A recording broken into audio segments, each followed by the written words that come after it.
एक खबर तो 2018 का दिखा रहा हूं आपको, शुरू से मैं कहूंगा कि भारत ने प्रवासी सिखों की काली सूची को हटाया, यानी जो ब्लैक लिस्टेड थे, खालिस्तानी चरमपंथी के रूप में, आतंकी के रूप में जो दर्ज थे, वो भारत ने हटा दिया लिस्ट से, मोदी की सरकार ने। और कनाडा ने उनके प्रवेश पर रोक लगा दी, लेकिन मोदी सरकार ने खालिस्तानियों को कहा कि आइए आइए। ये मोदी सरकार ने 18 में किया। उसके बाद दूसरा देखिए, खालिस्तानी आतंकी जसपाल अटवाल अब गृह मंत्रालय की ब्लैक लिस्ट में नहीं, यानी ये भी 2018 का है। गृह मंत्री तब राजनाथ सिंह थे और पीएम तो मोदी ही थे। ये खालिस्तानी आतंकी जसपाल अटवाल को भी, जो सजा याफ्ता खालिस्तानी आतंकवादी है, जिसका कनाडा के प्रधानमंत्री जस्टिन ट्रूडो के निमंत्रण भोज में गया था तो विवाद हो गया क्योंकि इसको सजा मिली है। केंद्रीय गृह मंत्रालय ने इसको काली सूची से हटा दिया। क्यों बढ़ रहा है चरमपंथ, सिख चरमपंथ? आप इसको देखिए कारण। और इस पूरे मामले में 150 से वांछित आतंकवादियों और उनके सहयोगियों के नाम पिछले कुछ वर्षों में काली सूची से हटाए गए। ये अकेला नहीं है, मोदी सरकार आने के बाद 150 से अधिक आतंकवादियों का जो नाम है और आतंकवादियों के जो सहयोगी हैं, उन सबका नाम काली सूची से हटाया गया। और इसमें जो है आपको Pakistan, America, Canada, Norway, France, Germany, इन सब में ये लोग रह रहे थे। अब भारत सरकार ने जब उनको हटाया तो ये भारत दुनिया भर में स्वतंत्र रूप से आ जा सकते हैं। उधर कनाडा ने रोक दिया था, आपने देखा। भारत में लौट सकते हैं और भारत में गतिविधि कुछ भी चला सकते हैं। अटवाल ये जो है वो प्रतिबंधित इंटरनेशनल सिख यूथ फेडरेशन में अलगाववादी थे। 1986 में वैंकूवर में पंजाब के मंत्री मलकीत सिंह सिद्धू की हत्या के प्रयास में इनको दोषी ठहराया गया था। उनको गृह मंत्रालय ने अपनी सूची से हटा दिया। सिद्धू को सड़क पर 2 बार गोली मारी गई थी और वह बच गए थे। ये गोली मारने वाले में थी। बाद में भारत में उनकी हत्या कर दी गई थी सिद्धू की, और अदालत ने इसको आतंक का कार्य कहा और अटवाल और 3 अन्य को 20 साल की सजा सुनाई थी। लेकिन भारतीय वीजा उसको मिला और वहां के आधिकारिक कार्यक्रम में भाग लेने की मंजूरी दी गई। सिख चरमपंथ को खुश करने के लिए मोदी सरकार ने हत्यारे तक को ब्लैकलिस्ट से बाहर किया। अब उसके हत्या आरोपियों कह दीजिए। उसके बाद यही नहीं, और उसकी नीची खबर, खालिस्तान कमांडो फोर्स के पूर्व अध्यक्ष ने मोदी साहब की खूब प्रशंसा की कि इन्होंने काली सूची से सबको हटाया। 312 विदेशी सिखों के नाम काली सूची से हटाए गए और इसके लिए खालिस्तानी कमांडो फोर्स ने मोदी सरकार की बड़ी तारीफ की। तो 312 आतंकियों के जो सुरक्षा एजेंसियों ने काली सूची में डाल रखी थी, उस पूरे नाम को, उसमें 314 नाम थे, 312 को सूची से हटा दिया। और भारत सरकार ने सभी भारतीय दूतावास को सलाह दी कि वे उन लोगों और उनके परिवार को उचित वीजा जारी करें। तो वीजा ऐसे मिला उनको। तो आपने ये देख लिया। अब आपको बताता हूं, उसके बाद आपको अगली खबर देखिए। किसानों के विरोध का समर्थन करने के लिए जिसको प्रवेश से वंचित किया गया था, बाद में उसे ही मोदी सरकार ने प्रवासी सम्मान दिया। ये देखिए, अमेरिका स्थित ये अरबपति है दर्शन सिंह धालीवाल। दर्शन सिंह धालीवाल को भारत में जो किसान आंदोलन हुआ उसके समर्थन के कारण भारत में प्रवेश पर वो वंचित था, लेकिन भारत की सरकार ने भारतीयों के लिए सर्वोच्च सरकारी पुरस्कार प्रवासी भारतीय सम्मान पुरस्कार से उसको सम्मानित किया। खाली ऐसे बढ़ाया जा रहा है। ये जो विशेषाधिकार हम लोग कह रहे हैं, जो आप अल्पसंख्यक के नाम पे दिए जा रहे हैं, इससे भारत में टूटन पैदा हो रहा है। इस टूटन की शुरुआत गांधी ने की थी और ये डबल गांधी और टूटन को बढ़ा रहे हैं। यही सच है। तो धालीवाल को इसमें पुरस्कार मिला। धालीवाल 1972 में ही भारत छोड़ दिया था, यूएस में रहता है और पेट्रोल के रिटेलर का कारोबारी है। अब जिसको भारत सरकार ने एक बार प्रतिबंधित किया उसे ही सम्मान भी दिया। अमृतपाल का उदय इसी सरकार के बीच में हुआ है, आपको ध्यान है। एक भिंडरावाला के तर्ज पर एक अमृतपाल का उदय इसी सरकार के दौरान हुआ। फिर बाद में इसको घेरा गया, पंजाब पुलिस आदि ने घेरा, तो कहा कि अब केंद्र सरकार पंजाब पुलिस दोनों मिलकर, यानी केजरीवाल और मोदी जी की सरकार मिलकर दोनों इसको पकड़ लेगी, ये पार हो गया। इसी सरकार के दौरान एक नया इसको खड़ा किया गया। उसके बाद आप दर्शन सिंह धालीवाल ने प्रधानमंत्री मोदी की बड़ी तारीफ की कि मोदी सर्वश्रेष्ठ प्रधानमंत्री हैं, वो सिखों के लिए बहुत कर रहे हैं, क्योंकि प्रधानमंत्री ने इनको प्रवासी भारतीय सम्मान दिया और चरमपंथियों को अपने ब्लैक लिस्ट से हटाए। आपको ध्यान होगा खालिस्तान या कहीं पंथी झंडा जो है फहराया गया था 2021 को 26 जनवरी को भारत का तिरंगा हटाकर।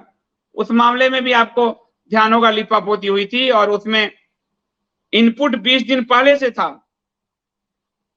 कि तिरंगा हटाया जाएगा और सिख फॉर जस्टिस ने तो इसके लिए पुरस्कार की घोषणा की थी, लेकिन उसको भी रफा दफा किया गया क्योंकि तुष्टीकरण करना था। इस मूवमेंट को बढ़ाने में और क्या भूमिका रही, तो भूमिका अगर आप देखेंगे 2019 में प्रधानमंत्री नरेंद्र मोदी अमेरिका जाते हैं और अमेरिका जब वो गए हैं प्रधानमंत्री, तो आप देखेंगे कि मैं आपको बता रहा हूं, अमेरिका गए और अमेरिका में जो 35 साल से जो खालिस्तानी ब्लैक लिस्टेड थे, यानी आप देखेंगे जो पिछले 3-4 साल से तेजी में आई है, उस तेजी के आने के एक कारण क्या है, जो ब्लैक लिस्टेड थे खालिस्तानी, ब्लैक लिस्टेड यानी जो लोग भारत में आ नहीं सकते, उनको ब्लैक लिस्ट है, उनको वीजा नहीं जारी हो सकता, वो भारत में कोई गतिविधि नहीं कर सकते, वो जो है ऐसे करीब 314 नाम थे। प्रधानमंत्री नरेंद्र मोदी अमेरिका गए थे 2019 में, जो है सितंबर 2019 में, और 314 में से 312 नाम को उन्होंने क्लियर कर दिया और ये जो खालिस्तानी मूवमेंट विदेश से चला रहे थे उन सबको ब्लैकलिस्ट से हटा दिया गया। आज बड़े पैमाने पर फंड इन्हीं लोगों से आ रहे हैं। ये 19 की घटना आपको बता रहा हूं, एक खबर आप देख लीजिए। Sikh delegation meets Modi, thanks him removing name of community member from blacklist. ये सब वो खालिस्तानी जिनको 15-35 साल से वो बैन थे भारत में, वो आ नहीं सकते, उनकी गतिविधि नहीं हो सकती, वहां से फंड नहीं आ सकता।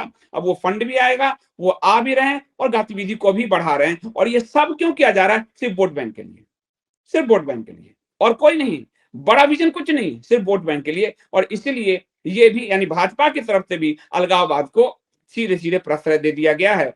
करतारपुर साहिब दिख रहा है आपको, और अभी ब्लैक लिस्ट में जो 312 नाम थे उस नाम को क्लियर कर दिया गया है, यानी वो सीधे सीधे आएंगे और यहाँ पे वीजा भी होगा, फंड भी करेंगे, धंधे भी चलाएंगे, और वो बिल्कुल उन लोगों का आइडियोलॉजिकली खालिस्तानी मूवमेंट से में उनकी सहभागिता है, संलिप्तता है।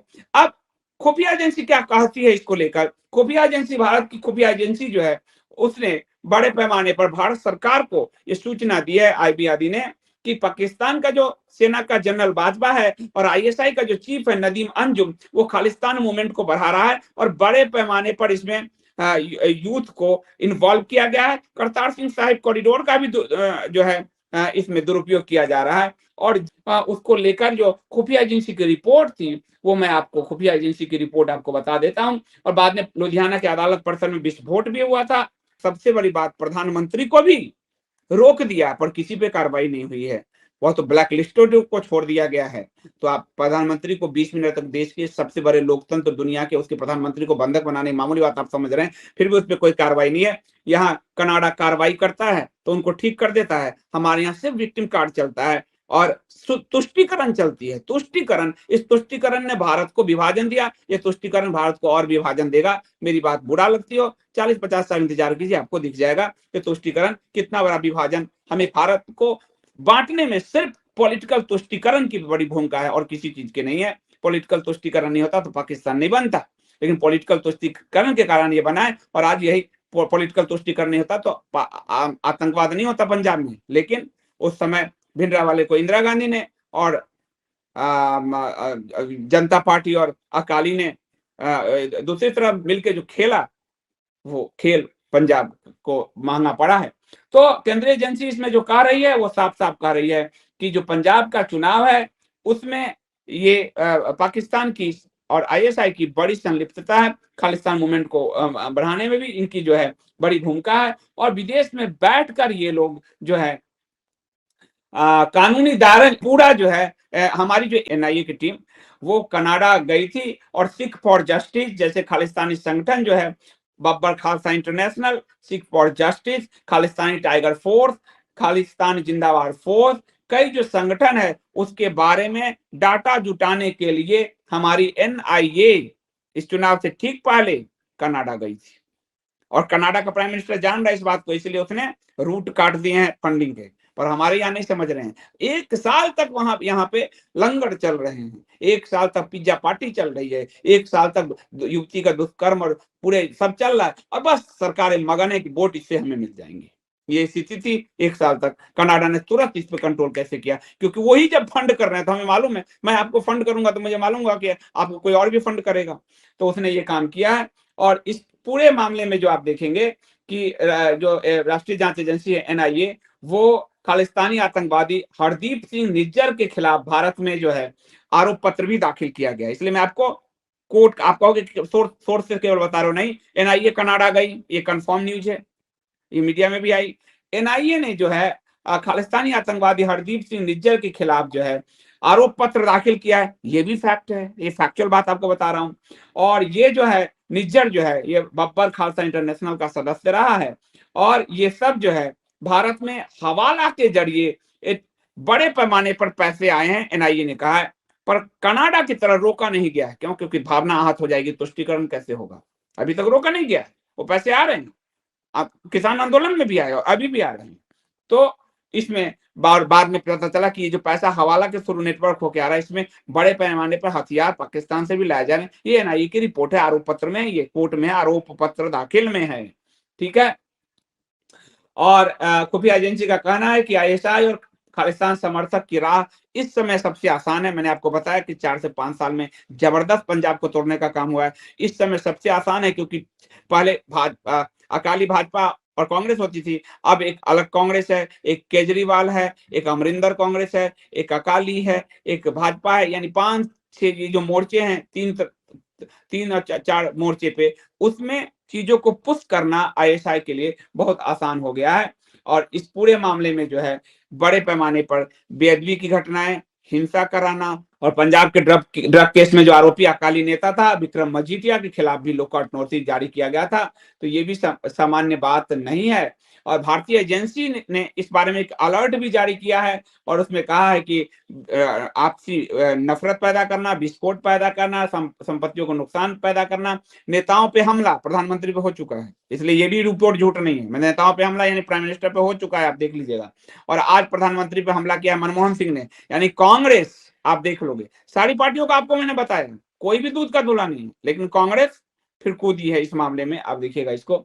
तो इस पूरे मामले को जो है बड़े पैमाने पर युवाओं की भर्ती चल रही है, और आपको दीप सिद्धू के अंतिम यात्रा में युवाओं के नारे आपको ध्यान होंगे।